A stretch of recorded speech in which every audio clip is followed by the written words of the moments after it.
What's up everyone, this is FP Sticks. Season 10 of Go Battle League is now upon us, and in today's video I kind of want to showcase a team that worked out really well for me in the Great League towards the end of last season, Season 9. I was able to make a last-minute push onto the leaderboards with this team with a very standard core of Swampert and Skarmory, and Drapion is going to be the safe swap of choice within this lineup. This core of Swampert and Skarmory has been around since the beginning of Go Battle League, and it's very strong. It's been established as like one of the best cores that there is in the Great League, and using Drapion as the safe swap here as like an anti-grass, you also have a lot of play against the ghost types, against opposing dark types, running Poison Sting and Sludge Bomb. And I feel like this team is in such a solid place in the meta right now in the Great League. And so I'm going to be showing some battles that I had with this team. I ran this team. I only had 2 sets available for the first day of Season 10. So you're going to see 10 battles in this video. And I was able to go 10-0 with this team. So still very strong. But I'll showcase some of these matchups and talk through these games while we get into it. Let me know in the comments what team you have been running so far in Season 10. Have you been running any of the new Pokemon with the buffed moves? Out of all of the changes, really the only one that seems to be noticeable is Incinerate on the Magcar Go. So I might give that a try. But anyways, let's jump right into these battles here. So in the first game of Season 10, Swampert lead, and we're in the mirror match here. So you can see the IVs of my Swampert on the screen there. Mine does have a 2 attack IV, and assuming that most people's Swamperts are going to be optimized for PvP, meaning that they have low attack and high defense and HP, I'm hoping that in some scenarios my 2 attack IV allows me to win CMP in these mirror matches, but it really comes down to who is able to sneak a move. And I noticed that my opponent is running Surf instead of Hydro Cannon.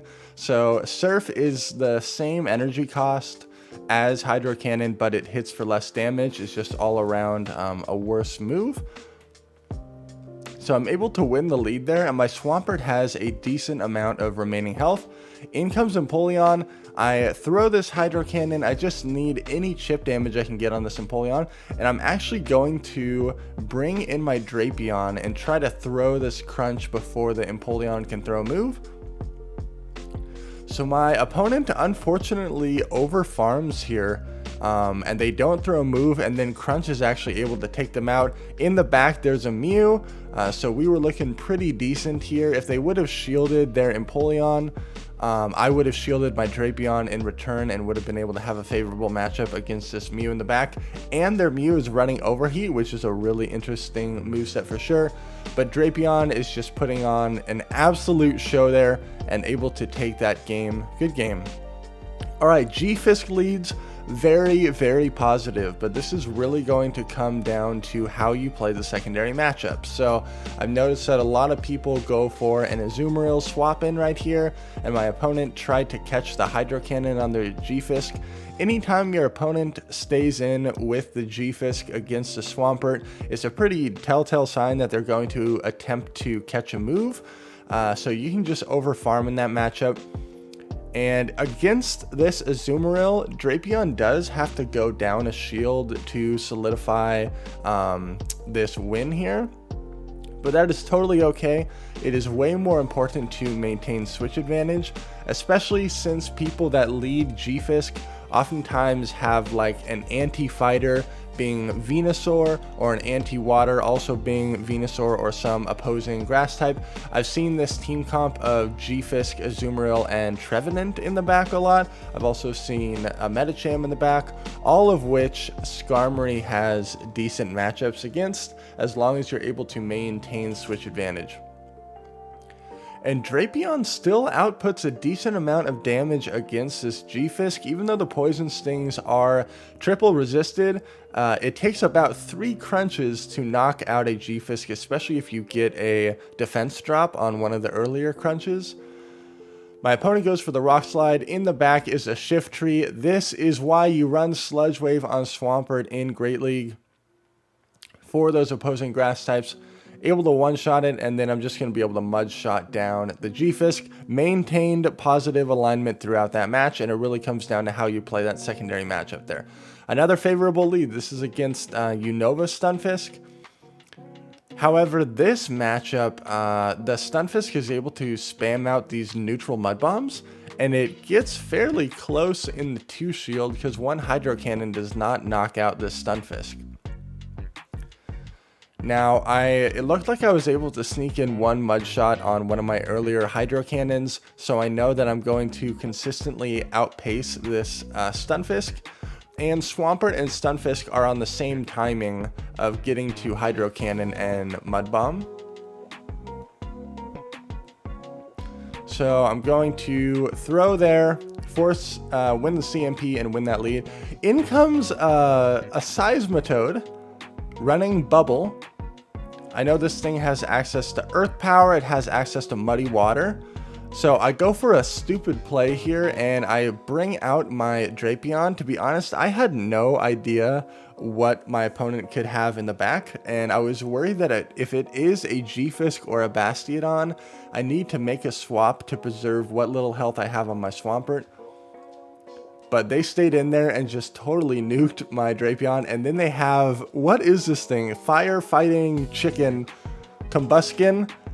Yeah, and it was severely underleveled as well, so definitely favorable for the Skarmory. But the Drapion swap there, even though it appeared to be a mistake, you kind of need to be aggressive with the ABB style with this team, just in case there is a Bastiodon in the back. So we're able to take out that Seismitoad and win the game there. Good game. Swampert into Toxicroak. This is a decent lead. You do outpace the Toxicroak to the charge moves. Gonna bring out my Drapion here against the Abomasnow. And I was relatively quick to the response here. If I can win switch here, which I should be able to do, ideally I want my Skarmory aligned with the Toxicroak because it's a much harder counter than Swampert is.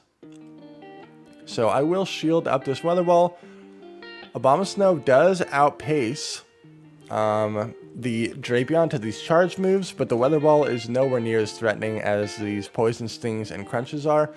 Just going to go straight for the Crunch here against the Toxicroak. Toxicroak resists all of this damage, but I have one switch advantage, and now I can safely bring in my Skarmory. In the back is an Alolan Graveler, which actually ends up winning CMP against the Swampert, which was really surprising to me. They went for the Rock Blast. No need to shield anything that the Graveler is going to throw. It's all resisted. And gonna throw this Hydro here, but at this point it's definitely a good game. The core of Swampert and Skarmory perfectly cover each other's weaknesses. And so if you are able to maintain the switch advantage, most likely you're just going to be able to win the game, even if you're in a shield deficit, because of how polarizing those two Pokemon are with their coverage. Good game. Swampert into Dragonite. Okay, not a good lead, but Dragonite is extremely glassy, especially in the Great League. So I go straight into Drapion. I know that I'm going to be able to outpace this Dragonite to the Dragon Claws. It takes about 12 turns to get to the Dragon Claw, and it only takes 10 turns to get to a Crunch. So I want to see what my opponent is going to do here. I overfarm by 1 there because I knew that I would still outpace. Drapion does lose CMP to Dragonite though. Able to get to this Crunch, but they do force the CMP tie, and I want to take them, I want to win this matchup. Even though shields are completely down and I know I'm going to get farmed by something, I want to be in control of what comes in. Out comes an Espeon. Looks like it's running Zen Headbutt, so just going to go straight for a Crunch here. I have never battled against an Espeon. It was pretty underleveled too. And then out comes a Throw. Man, Throw and Sock are so terrible. Unfortunately, they really need a moveset update. because this thing is running Zen Headbutt and is just going to get destroyed by the Skarmory there. Good game. Drapion going to town in that secondary matchup. Okay, Wigglytuff lead. Charmers in the lead are a little bit scary. What I like to do is build up to a Sludge Wave and then throw, but my opponent actually ended up switching out here, which caught me by surprise. Drapion cannot handle the Charmers if both shields are up, because Charm hits for neutral, so you kind of just get fast moved down there. My opponent is totally letting this Whiscash go, which is surprising to me. I'm looking at this thinking that I can Mudshot this down before they get to another move, and I'm barely able to do it. Out comes the Wigglytuff again. I'm just going to immediately swap in my Skarmory because I know they're switch locked. I'm going to throw this Sky Attack to guarantee that I'm either going to get a shield here or do a lot of damage to his Wigglytuff. Ice Beam is going to hit for a decent amount of neutral damage there. And in the back is a Kanto Ninetales. Really not good for me. Gonna throw the Sky Attack here. I know I'm gonna get farmed all the way down, and I do. It looks like they snuck a move through right there because my Skarmory fainted. So I'm gonna bring out my Swampert, and I really hope that they were going for Weather Ball here, but nice play by my opponent. They went for the Psyshock. I do not want to get farmed down, so I swap in my Drapion. Now I'm recognizing that Wigglytuff is most likely not going to get to another charge move, so I need to do a lot of farming of energy right here. I'm at back-to-back crunches, so if they do shield this, I'll throw another one immediately. They do, so I'm going to punish that and throw another crunch. Now I know that I can safely outpace this Wigglytuff to get to another charge move. If I remember correctly, it takes 10 charms for the Wigglytuff to get to the first Ice Beam. That is a lot of turns. 30 turns. Charm being a 3-turn fast move. Able to take that game there. Good game. Charmers in the leads are always a little bit scary.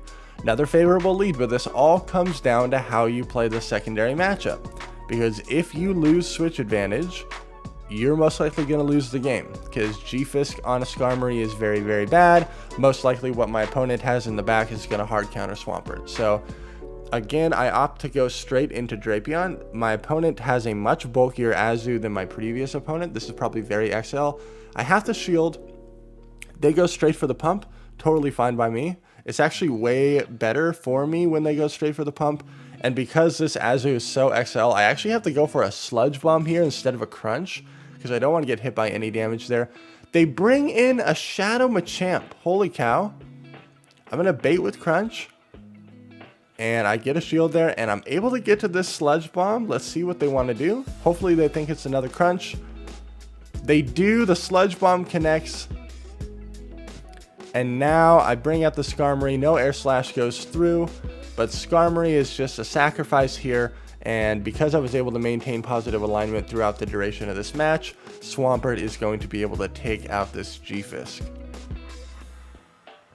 So my opponent ended up having a Machamp in the back, but that pairing of G-Fisk and Azu is very common. And I feel like having a Venusaur in the back, or a Trevenant, or like a Medicham, something that's a little bit more anti-fighter. Trevenant really seems to be the best pick in that scenario right now, because it's anti-fighter and anti-water, being grass and ghost. Okay, Sableye in the lead. I kind of like to see how my opponent wants to throw their moves here before I attempt to make a catch, but I will not stay in this the entire time. People that lead Sableye are weak to Charm, so most likely they're going to have a Steel type in the back, but my opponent ends up switching out, which really, once again, catches me off guard. If I can get my Drapion aligned with the Sableye, that is the goal here, and Skarmory has a pretty positive matchup against this Greedent. I get the defense debuff on the first move, which is not ideal, because now these crunches are really going to start to add up. I'm going to farm as much as I can. I really want to be able to land some energy on that Sableye, so I'm going to throw this Sky Attack right here. Most likely my opponent is just going to let this go. I know Sableye does not have a move. I have a lot of energy stored. And they bring in a Vigoroth. So I build up to Brave Bird, and then I'm going to throw a Sky Attack here. I want to see what my opponent is going to do. I'm anticipating that they're fully committed to farming me down, and that's exactly what they're going to do. So I'm going to throw a Sky Attack right here. They're actually running a Sableye double normal team. I swap in my Swampert because I did not want to get farmed all the way down. But they also simultaneously swap their Sableye, which again, I was not expecting. So now I need to farm this with my Drapion and have a crunch ready for the Vigoroth. But the Vigoroth has so much energy. I'm really hoping that Sableye does not get to a return, but I clicked the crunch. I was afraid Bulldoze would KO me, and I did not think they had enough energy for the return, but they did. Really not good for me. So out comes Vigoroth, they throw 2 counters, and then they throw, I get a Poison Sting through. I'm hoping that they're throwing back to back here, so I make a swap, and they are in fact throwing their moves back to back. But look what my opponent does. Incredible play. They no bubble it, and they get more farm, 2 more counters. I'm not at the crunch, I get there right there, and I'm barely able to take out this Vigoroth. My opponent played this so incredibly well. Good game to them. Swampert into Empoleon. This is kind of tough. Empoleon definitely has a lot of play against this entire team, but my opponent swaps out into a Charmer. So I'm going to play this like I do any other Charmer, build up to a Sludge, throw a Hydro, and then make a move. This allows for a lot of farm with my Skarmory, and I know that the Empoleon is going to come back out, and Brave Bird is actually surprisingly very threatening to the Empoleon. So I'm going to throw a Sky Attack right here, hopefully get a shield, and they were concerned about the Brave Bird. I'm able to get to a Brave Bird right here. We'll see if they want to commit both shields. They let that go through, and you can see how much damage that does, and they actually end up throwing their energy. Really good scenario for me. They even threw Drill Peck. So I'm able to mudshot this Empoleon down, and in the back is a Serperior. This is completely over here. My opponent has an interesting team. They bait out the Skarmory with the Charmer, and then Serperior hopefully is able to roam free in the back, but we ended up having Drapion, which had a very favorable alignment against that. Final battle of the video here, Mandibuzz. This is scary because, again, Mandibuzz is weak to Charm, so I'm always anticipating that there could be like a G-Fisk or a Bastiodon in the back. G-Fisk is most likely because it pairs really well with Mandibuzz, being more of an anti-fighter, having that flying type fast move. So I chip it with a Swampert, and then ideally what I like to do is catch a foul play on the Drapion. My opponent ends up staying in. I need to make sure that I win switch advantage here, because on the off chance that there's like a Venusaur in the back, that's terrible for my Swampert. On the chance that there's a G-Fisk in the back, that's terrible for my Skarmory if I do not have alignment in my favor. So gonna shield this. I'm in a shield deficit, but that's fine by me. I'm farming a lot with Drapion, and I actually over-farmed there slightly too much, because if they would have shielded this, they would have won switch advantage, because that would have been a CMP tie. But out comes a Deoxys. Gonna throw a Crunch. Really hoping that I was going to be able to get to another Crunch here, but because they snuck a counter through on that first Crunch, I'm not able to get there. I have some energy stored on my Swampert. Gonna throw this Hydro Cannon immediately and see what my opponent wants to do. Looks like they're gonna throw a Psycho Boost, and then I'm anticipating them swapping out. They do. It's a Shadow Victory Bell, and I'm quick enough on the response to save my Swampert, farm this all the way down, land a Brave Bird on the Deoxys, and that's going to take the victory there. So 10-0 to start the season. Not too bad. Really enjoying this team a lot. Once again, let me know in the comments what team you all have been enjoying in Season 10. Best of luck with your battles. This week I should be able to upload a little bit more frequently. Thank you so much for watching. Make sure to like, comment, and subscribe, and I'll catch you all in the next video.